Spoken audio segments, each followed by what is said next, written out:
Bismillahirrahmanirrahim. Assalamualaikum warahmatullahi wabarakatuh.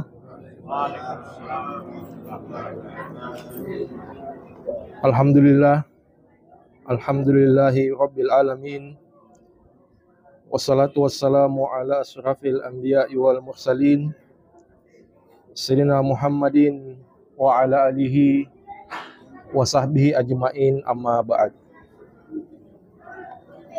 Bapak jamaah pengajian ba'da maghrib yang dirahmati Allah Subhanahu wa taala. Pertama-tama tentunya kita senantiasa mengucapkan puji syukur kehadirat Allah Subhanahu wa taala karena kita kembali dipertemukan daripada majelis-majelis ilmu. Kemudian salam dan salawat tidak lupa kita senantiasa kirimkan kepada junjungan kita Nabi besar Nabiullah Muhammad sallallahu alaihi wasallam beserta para keluarga, para sahabat dan kepada pengikut yang setia mengikuti jalan hidup beliau. Jamaah maghrib yang dirahmati Allah Subhanahu wa taala. Adapun pada malam hari ini tema yang akan kami angkat yaitu tentang husnuzon billah atau berprasangka baik kepada Allah Subhanahu wa taala. Sebelumnya kami ingin menekankan bahwa kami bukanlah ahli tentang materi ini. Tentunya Bapak sekalian lebih memahami dibanding kami yang duduk di sini. Hanya karena diamanahkan oleh Pak Ustadz Nur Samsu sehingga kami membawakan materi ini. Adapun yang kami ambil tentang husnuzon billah ini sebenarnya adalah rangkaian-rangkaian pengajian yang kami ikuti, baik itu kami ikuti secara langsung atau yang kami ikuti melalui sosial media. Jadi mungkin kalau ada kesalahan-kesalahan, kalau ada kekeliruan nanti bisa disampaikan. Baiklah Bapak-bapak jamaah maghrib yang dirahmati Allah Subhanahu wa taala, mengenai husnuzon billah ini atau berprasangka baik kepada Allah Subhanahu wa taala, Allah Subhanahu wa taala sendiri berfirman melalui hadis qudsi. Dalam hadis qudsi Allah Subhanahu wa taala berfirman yang artinya, aku sesuai prasangka hamba-Aku kepada-Aku. Jika prasangka itu baik, maka kebaikan baginya. Dan apabila prasangka itu buruk, maka keburukan baginya. Jadi dari hadis qudsi ini bisa kita menyimpulkan bahwa husnuzon billah ini atau berprasangka baik kepada Allah Subhanahu wa taala ini adalah salah satu fondasi yang penting dalam Islam. Karena tadi disampaikan bahwa Allah Subhanahu wa taala berfirman, ketika prasangka hamba itu baik kepada Allah, maka itu baik baginya. Tapi ketika prasangka hamba itu buruk, maka itu keburukan baginya.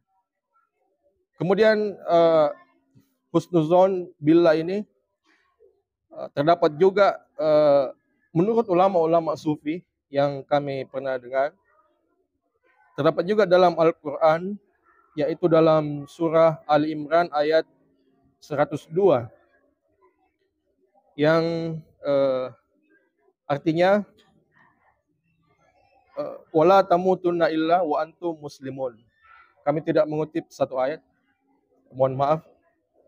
Wala tamutunna illa wa antum muslimun. Artinya janganlah engkau mati melainkan dalam keadaan Islam atau dalam beragama Islam.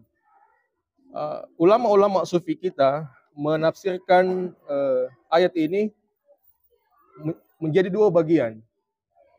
Yang pertama yaitu ulama sufi kita menafsirkan bahwasanya di sini yang dimaksud adalah janganlah engkau mati atau janganlah seseorang mati melainkan dalam keadaan berserah diri. Jadi Islam di situ dipahami oleh ulama-ulama sufi kita bahwasanya dalam keadaan berserah diri, yaitu berserah diri kepada Allah Subhanahu wa taala. Lebih dalam lagi ulama-ulama sufi kita menyimpulkan bahwa berserah diri di sini maksudnya kita menyerah, ya. Ini mungkin agak lain, ya. Maksudnya kita menyerah dalam urusan dunia secara perlahan-lahan. Jadi menurut ulama-ulama sufi kita, sebelum kita mati, ya, jadi dalam kita mengarungi kehidupan kita di dunia, sebelum kita mati ini kita perlahan-lahan meninggalkan kecintaan kita kepada dunia. Ya, memang itu tidak mudah, ya. Memang itu berat karena ya dunia dengan segala isinya ini penuh dengan kemewahan. Jadi perlahan-lahan kita tinggalkan menurut ulama-ulama sufi kita. Sampai akhirnya kita menutup mata. Jadi sampai akhirnya kita menutup mata itu, ya betul-betul kecintaan kepada dunia itu sudah hilang. Ya, atau paling tidak pada saat hari-hari terakhir kita tidak fokus ke dunia lagi. Ya. Karena dalam pendapat ulama-ulama sufi kita ada beberapa pendapat bahwasanya sakaratul maut itu menurut ulama sufi kita bukanlah yang paling berat, ya, adalah bukanlah ketika nyawa itu berpisah dengan ruh, tapi ketika seseorang itu berpisah dengan apa yang dia cintai. Apa yang dia cintai. Jadi ketika seseorang terlalu mencintai dunia dan sampai akhir-akhir hayatnya tidak berusaha untuk mengeluarkan dunia itu dari dalam dirinya, kecintaan dunia itu dari dalam dirinya, maka kesakitan sakaratul maut akan seperti itu, bahwa dunia yang dia cintai, dunia yang dia bangga-banggakan itu dia akan tinggalkan, dan itulah rasa sakit. Mungkin itulah yang dirasakan Fir'aun, ya, ketika ketika jabatan yang diagung-agungkan ternyata tidak bisa mengekalkan dia. Juga mungkin itu yang dirasakan Harun ketika harta yang dia cintai itu tidak mengekalkan dia. Jadi itu menurut salah satu pendapat ulama sufi kita. Jadi ketika berpisah dengan sesuatu yang kita sangat cintai, itu adalah sesuatu yang sangat berat, dan itulah sakaratul maut. Kalau kita tidak berusaha melepaskan pelan-pelan apa yang kita cintai. Kemudian ulama sufi kita berpendapat juga bahwa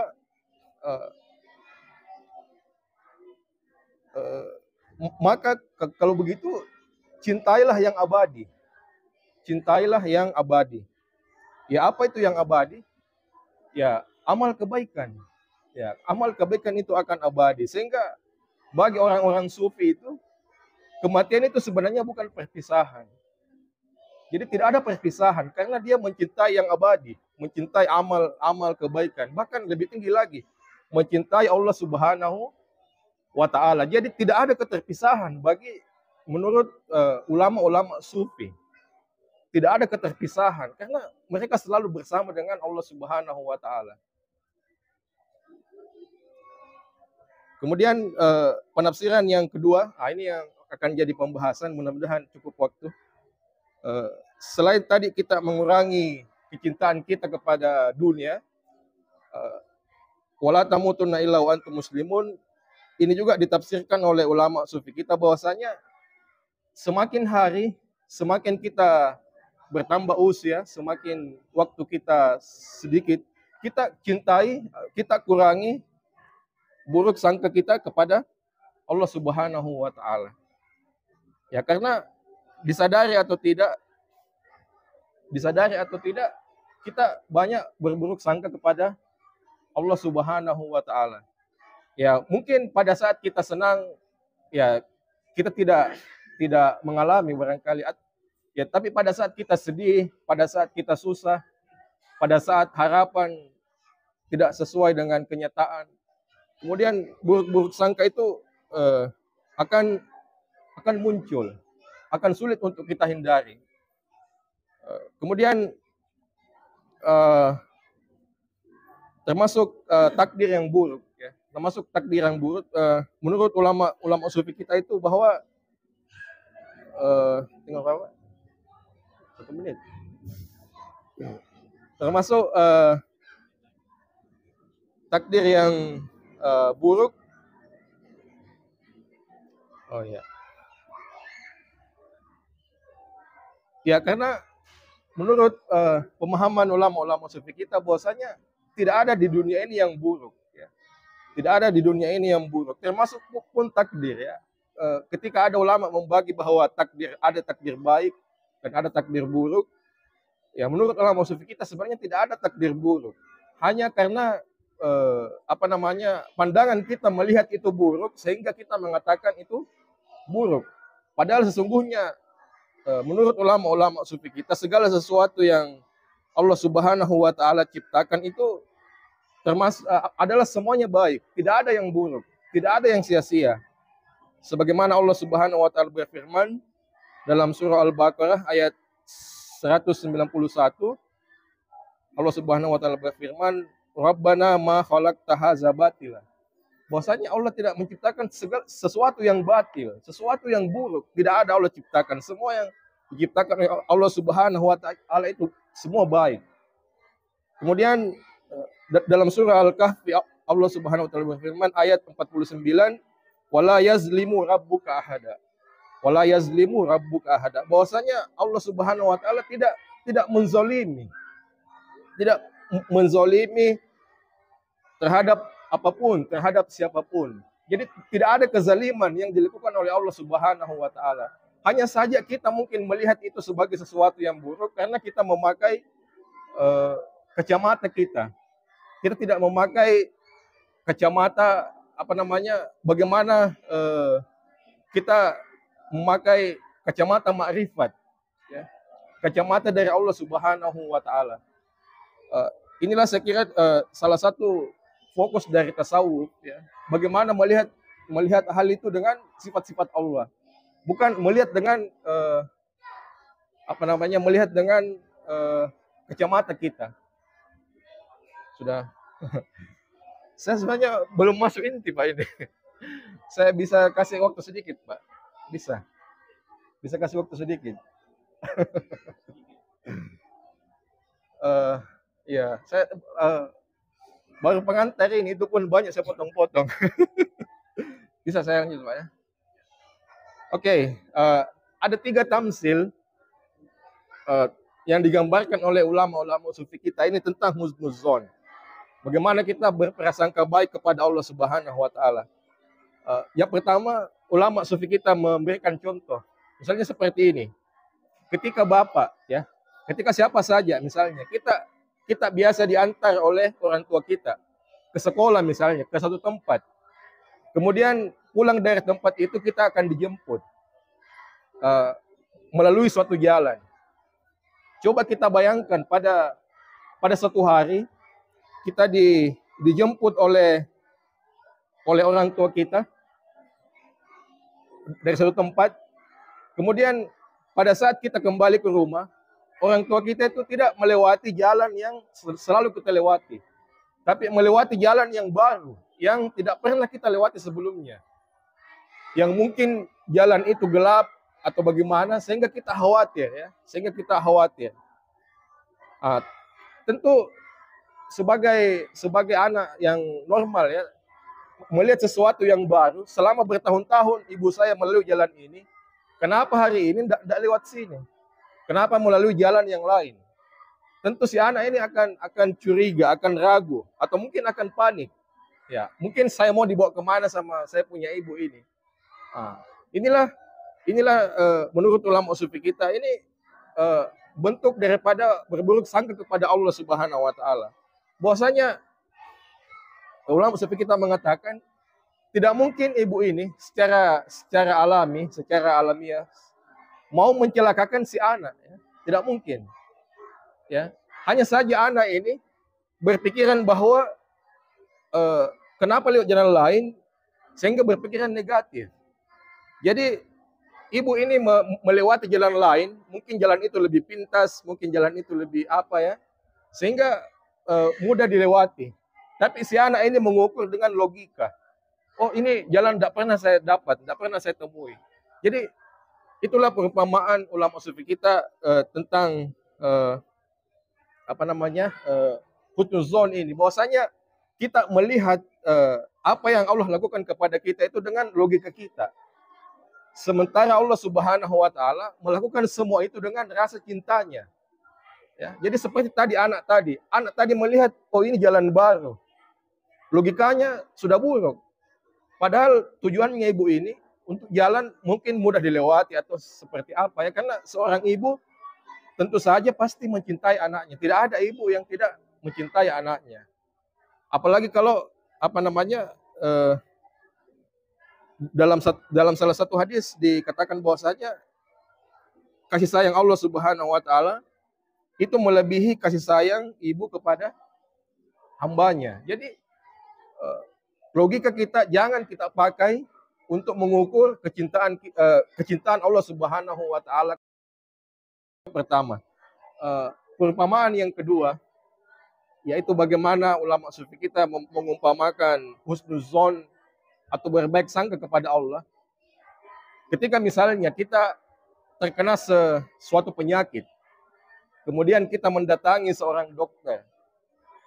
Kemudian dokter itu mengatakan bahwa penyakit ini hanya bisa diobati dengan cara dioperasi. Atau bahkan mungkin dengan cara misalnya diamputasi, mungkin kaki atau tangan kita. Ya, pasti seorang pasien, ya apa-apanya pun pasien, ketika mendengar kata diamputasi atau dipotong, pasti langsung berburuk sangka. Bahwasanya ini pasti sakit. Ini pasti sakit. Pasien pasti tidak terima dengan apa yang disampaikan oleh dokter. Mungkin pasien akan mencoba mencari jalan lain. Apakah tidak bisa obat atau apakah tidak bisa dicari cara lain. Ya, tapi ilmunya dokter ini tentu tidak bisa kita samakan dengan ilmunya pasien. Dokter yang mungkin menuntut ilmu sehingga bertahun-tahun dengan pun praktek dengan bertahun-tahun dengan ilmu pasien tentang kesehatan yang sama sekali mungkin tidak ada, tentunya tidak bisa kita bandingkan. Ya, jadi baik buruknya sesuatu seperti tadi dalam kasus pasien ini tidak bisa kita lihat dari sudut pandang pasien. Karena yang lebih mengerti penyakit ini adalah dokter yang sudah bertahun-tahun ahli tentang penyakit ini. Jadi ilmu pasien tidak bisa disamakan dengan ilmu dokter. Sama juga ulama sufi kita mengibaratkan, mentamsilkan bahwasanya tentunya ini bukan kita menyamakan Allah dengan dokter ya, bukan kita menyamakan kita dengan pasien, bukan, tapi hanya mengambil tamsil bahwasanya dokter saja yang ilmunya terbatas itu tidak bisa kita ragukan sebagai pasien, apalagi Allah Subhanahu wa taala yang ilmunya itu tidak terbatas ya. Apakah layak kita seorang hamba yang ilmu kita sama sekali tidak bisa menyamai ilmu Allah, kita ragu. Apakah layak kita sebagai pasien tadi? Mungkin kalau sebagai pasien tadi bisa jadi bisa kita meragukan dokter kita, tapi apakah layak kita meragukan Tuhan kita, ilmu Tuhan kita? Apakah layak ilmu hamba dijadikan dalil untuk meragukan ilmu Allah, ilmu Tuhan? Jadi Ini tamsil yang disampaikan oleh ulama-ulama sufi kita tentang husnuzon. Ya, sebenarnya masih banyak yang saya mau sampaikan karena waktu terbatas. Wabillahi taufiq wal hidayah. Wassalamualaikum warahmatullahi wabarakatuh. Bismillahirrahmanirrahim. Assalamualaikum warahmatullahi wabarakatuh. Jadi agama itu adalah suatu pengetahuan sekaligus butuh pengalaman. Nah, kita lihat saja pembuka Al-Quran itu. Bismillahirrahmanirrahim. Itu self introduction, perkenalan Allah. Kalau kita, setelah kita memperkenalkan nama, alamat yang kita sebut, tapi Allah tidak memperkenalkan sifatnya. Ar-Rahman Ar-Rahim. Maha pengasih, maha penyayang. Jadi selama kita berpatokan pada ayat ini, maka selama itu pula sewajarnya kita selalu berprasangka baik kepada Allah. Apapun yang menimpa kita. Karena kita hidup di dunia ini bukan maunya kita jadi, maunya Allah. Dan berbahagialah orang yang mau menyatukan kehendak Allah dan kehendak dirinya. Dan itulah yang disebut dengan wahdatul iradah. Menyatunya kehendak hamba dan Tuhannya. Sehingga apapun yang menimpa, dia tetap akan istiqamah. Tetapi itu mungkin mudah diucapkan. Tetapi yang perlu adalah bagaimana kita mengalaminya. Saya kira hanya cukup itu, nanti dilanjutkan oleh teman lain. Rabbi shrah li sadri wa yassir li amri wa wahlul 'uqdatam min lisani qawli. Amma ba'd. Saya teringat, saya ini penggemar TikTok. Tapi TikTok yang saya pilih yang mengenai nasihat-nasihat agama apa semua. Antara lain saya dapat doa. Banyak doa doa singkat saya dapat di TikTok itu. Dan yang saya gemari Adi Hidayat. Kalau tidak salah Adi Hidayat pernah mengajarkan begini. Doa. Allahumma inni as'aluka husnul khatimah. Allahumma rzuqni taubatan nasuha qabla al-maut. Kemudian Allahumma inni as'aluka ya muqallibal qulub tsabbit qalbi ala dinika, dan seterusnya ada kalau Ustaz Irfan baca itu doa. Terima kasih atas kesempatan diberikan kepada kami. Hanya mungkin singkat saja, Pak. Ini tadi ada dianukan tadi masalah takdir ya, ada takdir Pak ya, bacaan takdir. Jadi ini takdir, ya ini takdir dengan nasib itu apa bedanya itu takdir dengan nasib Pak itu?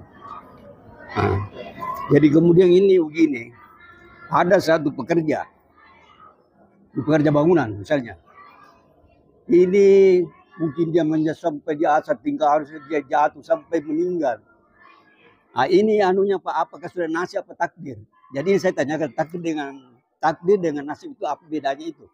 Karena biasa mungkin nasibnya, misalnya kita cari pekerjaan, mungkin nasibnya itu takdirnya. Jadi takdir itu dengan nasib, nah itu yang saya tanya itu apa bedanya itu? Bismillahirrahmanirrahim. Assalamualaikum warahmatullahi wabarakatuh. Puji syukur kita panjatkan kehadirat Allah Subhanahu wa taala atas pertemuan kita pada malam ini. Mudah-mudahan kita semua diberi kesehatan yang sempurna oleh Allah Subhanahu wa taala. Tadi kita singgung bersama bahwa berbuat sangka, berbuat baik kepada Allah. Saya kira pada prinsipnya karena ada hubungan, ya, hubungan vertikal dan hubungan ke atas. Hubungan ke atas itu kan hubungan habluminallah dengan habluminannas, ya. Dari perbuat sangka kita kepada Allah Subhanahu wa taala tetapkan kita lakukan, maka itu lakukanlah, mari kita lakukan sholat secara bersama-sama, secara berjamaah, karena itu adalah hubungan kita, hubungan vertikal, hubungan langsung kita kepada Allah Subhanahu wa taala. Tapi ada hubungan yang berbuat sangka kepada sesama manusia ini mungkin agak bersangka. Di antara kita ini kan mungkin kita berprasangka baik, tapi ada juga yang mengatakan berprasangka tidak baik. Itu kan tidak bisa kita hilangkan itu di antara kita. Saya dengan Pak Nur, Ustaz Nur, Pak Nasir, mungkin ada satu di antara kita melihat orang ini baik ya. Tapi ini bagaimana kira-kira ini kita mengatasi antara kedua hubungan ini ya. Yang jelas kalau hubungan kita dengan Tuhan kita kan pasti itu bahwa setelah kita sholat komunikasi kita itu sudah berjalan. Mau kita jalankan dengan baik, dengan khusyuk, dengan tidak itu kan sudah tergantung berada di kita masing-masing. Khusyuk atau tidak itu bukan kita yang menentukan ya oleh Allah Subhanahu. Tapi dengan manusia ini Pak, berbuat sangka kepada manusia ini mungkin agak berat sekali karena dari ciri-ciri kita ini sulit kita kenali dari orang lain. Diri kita sendiri saja belum tentu bisa kita kenali ya. Ini semua mungkin apa? Terus antara takdir ya, takdir kita itu kan memang sudah diatur oleh Allah Subhanahu wa taala. Kita berbuat baik perjalanan saya ke suatu tempat, saya meninggal di jalan, saya jatuh di jalan itu sudah ditentukan. Tetapi kan ada juga di sini yang diterima oleh Allah antara doa kita ya Pak. Saya berdoa mudah-mudahan Allah Subhanahu wa taala memanjangkan umur saya. Allah juga menerima itu. Ya, nah, inilah yang mungkin kita masih perlu disikapi oleh siapa yang bisa antara doa, dimaksud tadi antara takdir, ya. Kalau kita sudah ditakdirkan hari ini mati, ya mungkin kita mati. Tapi kan dengan doa saya juga bisa nggak diterima itu. Mungkin bisa panjang lagi umur saya, Pak. Ya, saya lakukan silaturahmi, berjalan kemana, minta maaf, ya. Ke Pak Nur ada dosa saya, Tuhan mau nambah lagi ilmu umur saya. Tapi dari satu sisi sudah ditakdirkan ya, takdirkan tadi, saya mati hari ini. Padahal saya mau pergi meminta maaf untuk bersilaturahmi untuk apa? Karena mungkin masih perlu kita membahas ini di antara hubungan kita dengan manusia, hubungan dengan Allah, berbuat sangka kepada sesama manusia, berbuat baik kepada Allah Subhanahu wa taala. Dengan berbuat baik ya pasti kita sudah sudah berbuat baik kepada Allah, berarti kita sudah artinya sudah usun tadi yang kita maksud. Saya kira itu Pak. Itu sementara saya kira demikian. Minallahi musta'an wa tikran. Assalamualaikum warahmatullahi wabarakatuh. Makasih. Assalamualaikum warahmatullahi wabarakatuh. Buruk sangka dengan baik sangka yang kita bahas ini malam, pada hakikatnya terdapat dalam diri kita yang itu ada dalam kalbu kita, sumbernya dari kalbu kita. Kalau kalbunya itu lagi enggak, itulah pasangkanya keburukan dan kebaikan. Jadi benar yang dikatakan tadi narasumber bahwa di hadis qudsi itu hamba aku itu sesuai dengan prasangkanya kepada aku. Apabila dia menyangka baik, maka baiklah. Itulah pemberitaan Allah kepada hamba-hamba, kepada kita semua. Jadi tadi berbicara tentang takdir. Takdir itu kalau di bahasa Al-Quran, yang bahasa di dalam Al-Quran itu disebut qadara, artinya ukuran. Ukuran yang diberikan Allah terhadap setiap manusia. Ini sesuai ukurannya, sesuai ukurannya. Kapan takdir itu menjadi suatu masalah terhadap diri seorang? Apabila takdir itu melihat takdir orang. Saya ukuran sebegini melihat ukurannya Pak Iqbal. Jadi timbul prasangka, timbul sesuatu yang negatif terhadap Allah Subhanahu wa taala. Kenapa? Karena saya melihat suatu takdir, suatu ukuran itu bukan ukuran saya. Saya melihat ukuran yang lain dari diri saya. Nah itu pertama. Sehingga kenapa bisa orang bersangka terhadap Allah Subhanahu tentang takdir itu. Dan kedua, untuk mengenal semuanya, untuk mengetahui ceritanya bagaimana kita berbaik sangka kepada Allah Subhanahu wa taala. Sebagian dibahas tadi tentang pendapat sufi-sufi itu sufi-sufi itu dia sudah mengenal yang pemberi takdir itu, yang mengetahui bahwa Allah Subhanahu wa taala telah memperkenalkan dirinya kepada hambanya itu. Pak Nusam mengatakan tadi Ar-Rahmanir Rahim. Allah itu memperkenalkan dirinya dengan namanya. Jadi sebenarnya untuk mengenal Allah dalam sini ada 4 tahap. Salah satunya mengenal dengan asmanya, mengenal dengan sifatnya, mengenal dengan afalnya, perbuatannya, dan mengenal paling ujungnya adalah zatnya. Ini adalah yang pengenalan yang paling ujung itu, yang untuk menemui tingkatan yang paling tinggi itu menasab. Jadi orang-orang yang tidak akan pernah menerima segala takdir yang apa yang diberikan oleh SWT, dia sudah persis, dia sudah mengenal Tuhannya, bahwa segala apa yang terjadi diberikan kepada dirinya itu adalah apalnya, adalah perbuatannya, adalah kepada hamba. Jadi orang-orang yang bisa berburuk sangka terhadap hambanya maupun terhadap orang lain, orang-orang yang belum sampai ke makam itu, sehingga dia menggunakan logika akalnya melihat sesuatu kejadian yang ada dalam dirinya dan ada dalam sekitarnya. Jadi kenapa sufi semua bisa begitu? Karena makamnya dia itu sudah makam, sudah tidak memakai lagi memikirkan akalnya, bahkan dia sudah sampai ke tingkat ruhnya. Dia sudah memandang dan dia sudah melihat, bahkan dia sudah mengetahui bahwa ini perbuatan. Jadi itulah kunci dari untuk menatapi suatu ilmu itu dengan tahapan-tahapan itu yang saya maksud. Jadi saya rasa cuma itu yang saya bisa sampaikan, sedikit tambahan bahwa dari semua itu tergantung dari ilmu kita bagaimana terhadap menyikapi terhadap Allah itu sendiri sebagai pemberi takdir, sebagai yang meliputi segala di alam semesta ini, tidak lain kecuali Dia. Saya rasa. Ya, Bismillahirrahmanirrahim. Saya hanya ingin bercerita tentang pengalaman waktu masih kecil. Saya sekolah DDI waktu kecil, diajarkan oleh guru saya, kalau sesuatu itu jatuh atau apa saja terbentur kaki, cepat sebut namanya Muhammad SAW. Insya Allah, kalau gelas jatuh sebelum dia sampai di lantai tidak pecah. Dan itu 3 kali saya perhatikan. 3 kali bukan diperhatikan, terjadi. 3 kali terjadi, tidak pecah. Kan ada dulu itu bilang orang, itu gelas atom itu memang tebal. Tapi ternyata gelas biasa tidak pecah juga sama. Apa artinya? Percaya atau tidak? Kalau menurut saya artinya ini karena mengingat Allah Subhanahu wa taala. Kan ini tadi kaitannya dengan bersangka baik kepada Allah Subhanahu wa taala. Sama itu secara otomatis, makanya ada hadis Nabi mengatakan, man arada ayyatakallama ma'an lahi falyaqra'il Qur'an. Kalau ingin Anda bercakap-cakap dengan Allah, kata Nabi ini, maka hendaklah membaca Al-Quran. Nah, kalau dibiasakan membaca Al-Quran, kan banyak itu istighfar dalam Al-Quran juga sama. Itu dengan catatan bahwa selalu mengingat Allah, bukan sekedar berkomunikasi, tapi selalu mengingat Allah. Barangkali itu yang saya bisa sampaikan. Terima kasih. Assalamualaikum.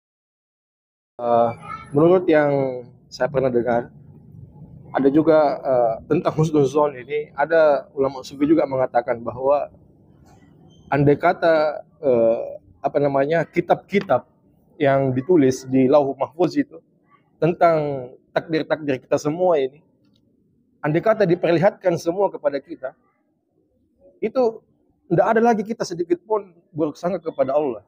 Karena katanya di situ semua kebaikan semua di situ ditulis. Allah Subhanahu wa taala menurut ulama-ulama sufi ini tidak menulis takdir seseorang itu keburukan, tidak ada. Semua itu adalah kebaikan. Cuma tadi ilmu kita tidak sampai ke sana. Kita ini pasien. Kalau mau diibaratkan, meskipun ini tidak bisa kita ibaratkan. Kita ini pasien. Allah ini dokter, kita ini anak tadi. Allah ini ibu. Kalau kita mau ini, tentu Allah tidak bisa diibaratkan dengan seorang ibu. Allah lebih besar dari itu kan. Allah lebih besar dari dokter. Tapi itu tadi, andai kata dibukakan semua itu katanya. Di Lauh Mahfuz itu kitab-kitab yang ditulis. Itu semua kebaikan. Karena Allah Subhanahu wa taala tidak menciptakan sesuatu pun yang buruk. Hanya sudut pandang kita yang mungkin tidak sampai melihat itu dalam taraf kebaikan. Seperti hujan mungkin.